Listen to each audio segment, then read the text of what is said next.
இருக்கு. இனி வீட்லயே பானிபூரி செய்யலாம் எல்லாரும். ஆச்சி panipuri kit.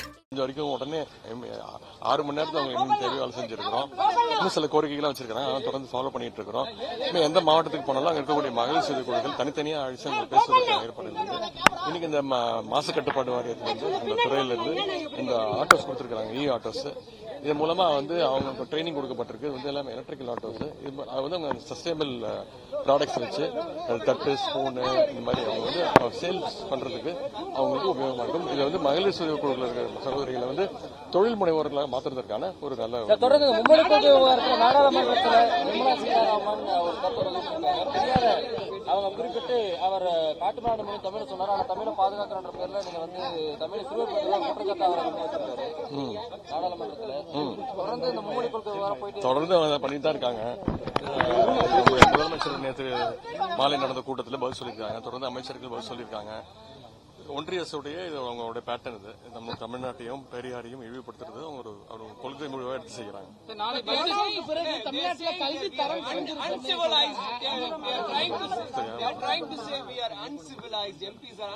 Are we uncivilized? You look like we are uncivilized. Do we look like that? மொழிபெயர்க்கிறீங்களா?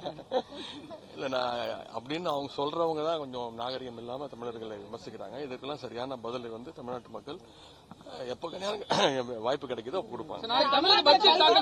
இளைஞர் நலன் மற்றும் உங்களுடைய துறைக்கு இளைஞர் நலனுக்கு அதிகமான எதிர்பார்ப்பு இருக்குமா? உள்துறை அமைச்சர் எல்லாம் கேட்கலாம்.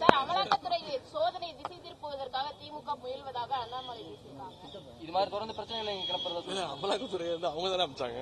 அதை திசை திருப்புவதற்காக தான் திமுக இது போன்ற கல்வி அமைச்சருக்கு எதிராக அவங்க இது கிட்டத்தட்ட 15-20 நாளா போயிட்டு இருக்கிற விஷயம். கிட்டத்தட்ட 3 மாசமா இந்த கடித போக்குவரத்து எல்லாம் நடந்துட்டு இருக்கு. நாங்க அப்ப ஒத்துக்கல, கமிட்டி போட்டிருக்கோம் சொல்லியிருக்கிறோம்.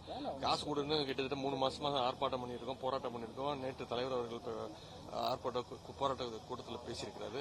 அவங்க தான் இந்த திசை திருப்புறாங்க. இந்த நிதி எப்படி சமாளிக்க போறீங்க? இப்ப நிதி 5000 கோடி தரல, அது எப்படி நீங்க கண்டிப்பா சமாளிச்சிரும். இல்ல அதான் இப்ப அனைத்து மற்ற மாநில முதலமைச்சர்கள், எதிர்கட்சி தலைவர்கள், மூத்த தலைவர்களுக்கெல்லாம் தலைவர் அழைப்பு விடுத்திருக்கிறாங்க.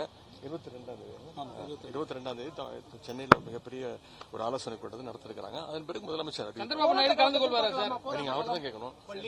இனி வீட்லயே பானிபூரி செய்யலாம் எல்லாரும். ஆச்சி பானிபூரி கிட். செய்திகளை உடனுக்குடனும் துல்லியமாகவும் தெரிந்து கொள்ள சப்ஸ்கிரைப் பண்ணுங்க.